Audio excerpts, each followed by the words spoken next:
Hello everybody, welcome back to the channel. It is a beautiful morning, super early, and we are out, me and Dizzy, doing our longer run. But today we're going to have a chat and wrap up Peggy's series, as she is now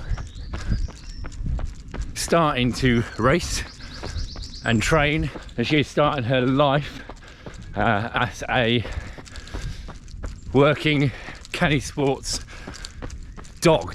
So if you've been following the series, you will remember about 13 months ago we picked up tiny Peggy, and as soon as she was allowed to hit the ground, she started coming training just to see what it was about, and just to see Dizzy go, get excited about having a run, and just experience life coming out as a team.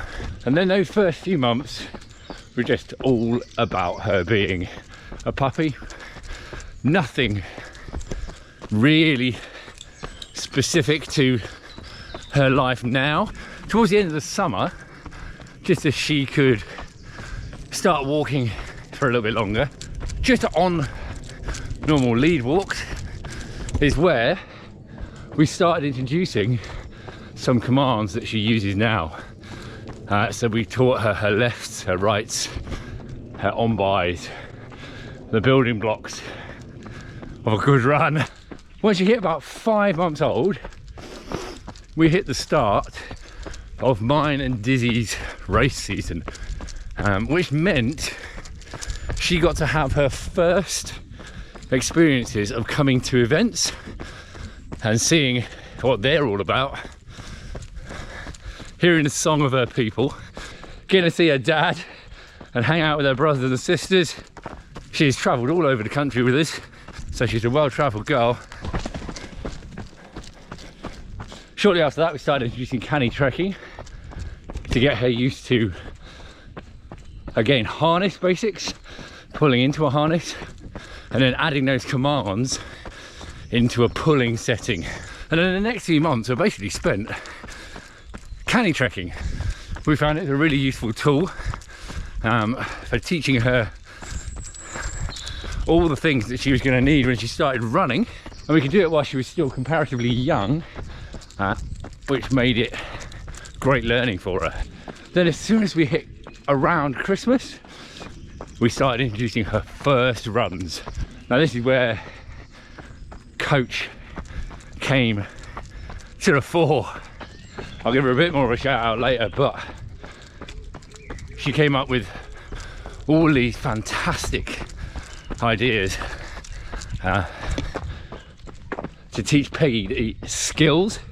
Again, because she was comparatively young, we kept the distances really low. She was a sprint queen for a good few months, but that didn't mean we could not learn the skills, because there was plenty to do over a short distance.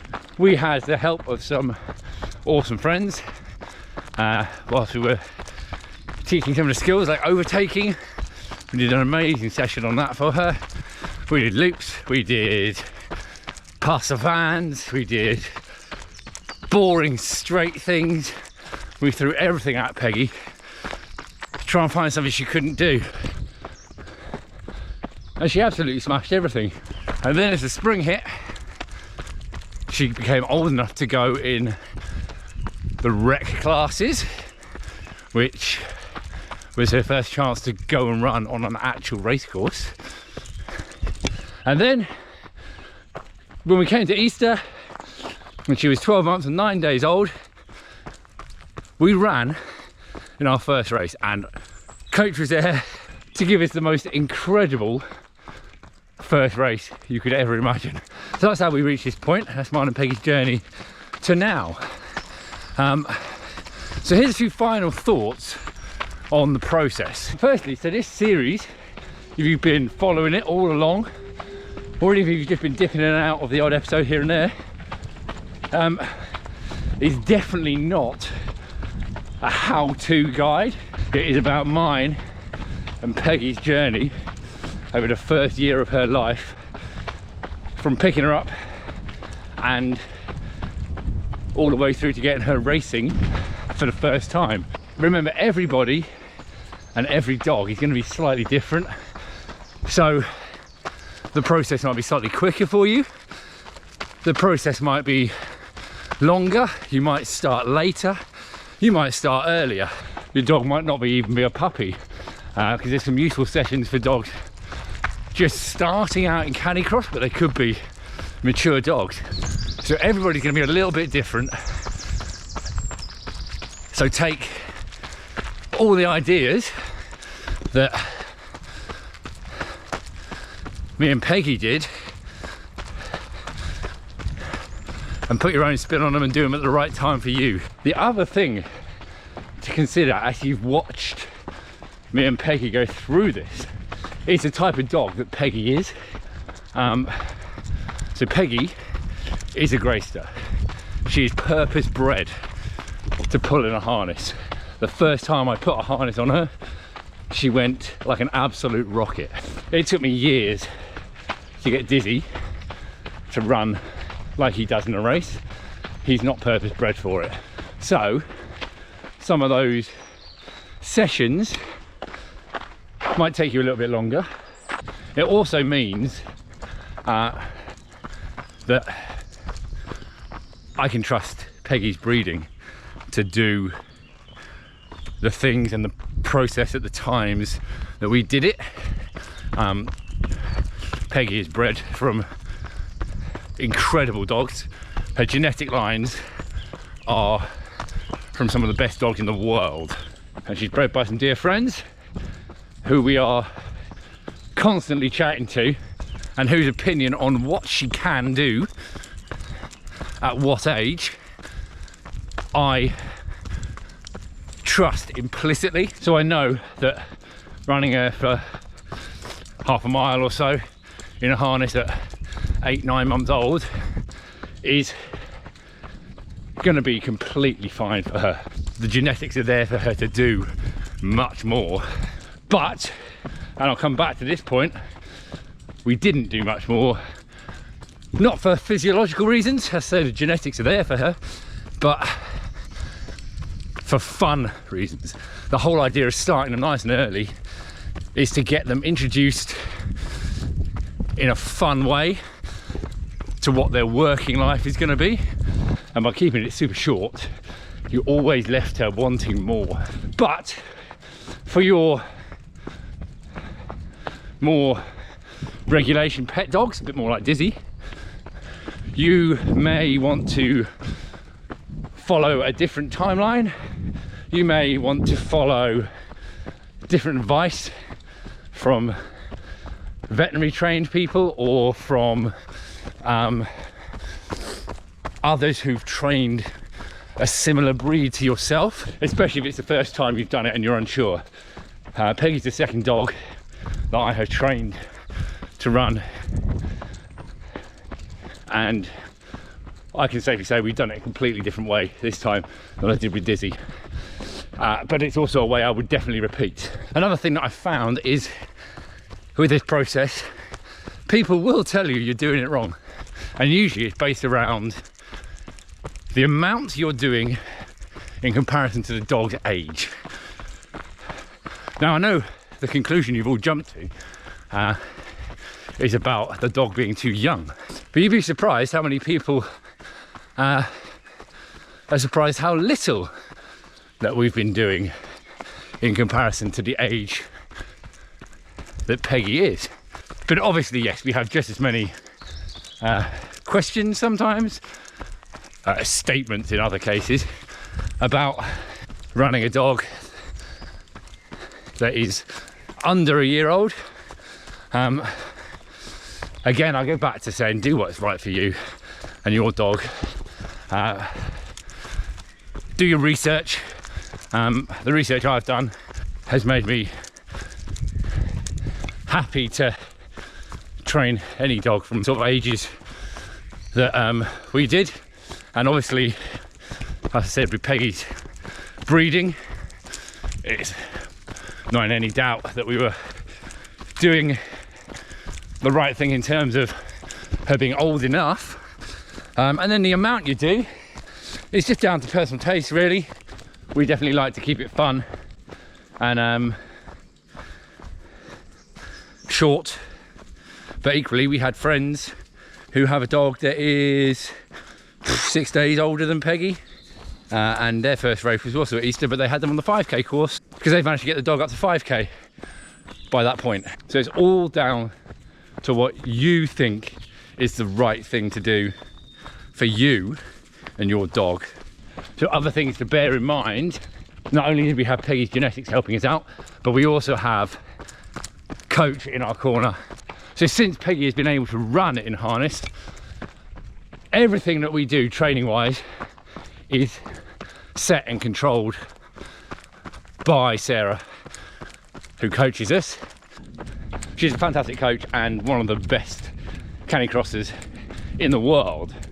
So yeah, someone I trust implicitly, and she's looked after Peggy's training like Peggy was her own dog.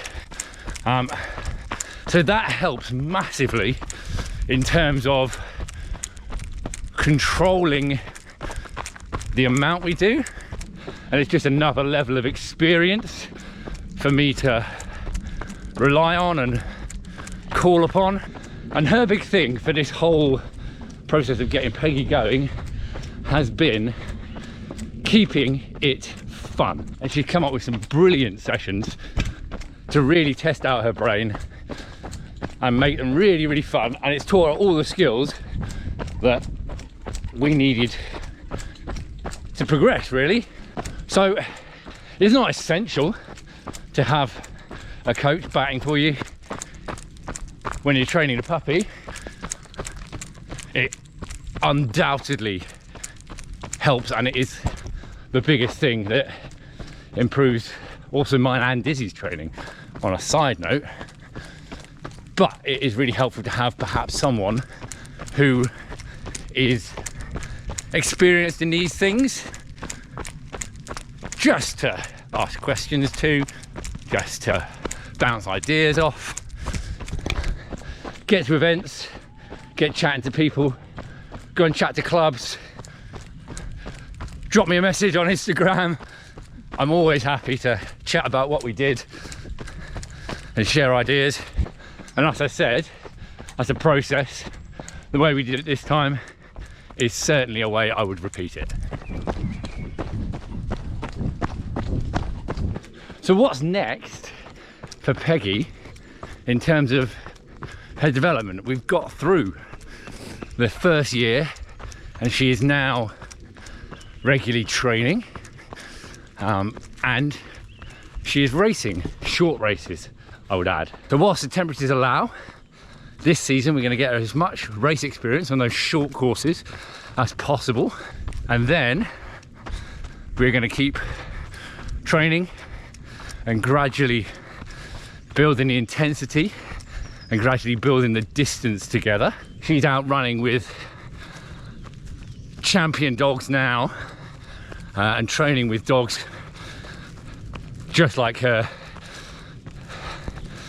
so she really gets the idea of what life is meant to be. And then the other challenge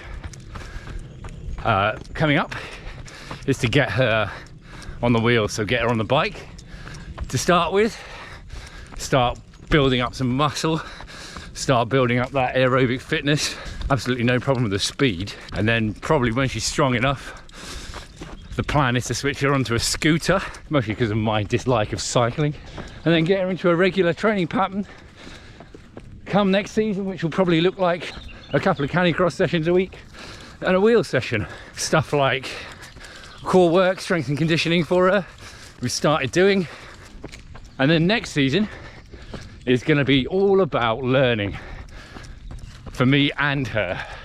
We are going to learn about one another so that we can get a relationship like me and Dizzy have, where we know how we're going to run and how each other's going to run in all situations. That is going to change massively over the season as Peggy gets stronger. So how I run with her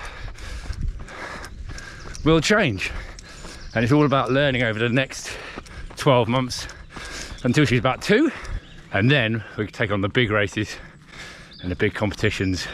So if you've enjoyed this series and you found anything useful from it, then I'm super, super happy about that. If you've got any questions or comments about it all, stick them down in the comments section. Let me know what you found interesting. Let me know what you found useful, because I'm sure someone else will also find that interesting and useful. The whole team has some more spring racing coming up. Make sure you like this one and smash subscribe to follow along and catch what we're up to over the next few months. We'll see you in the next one.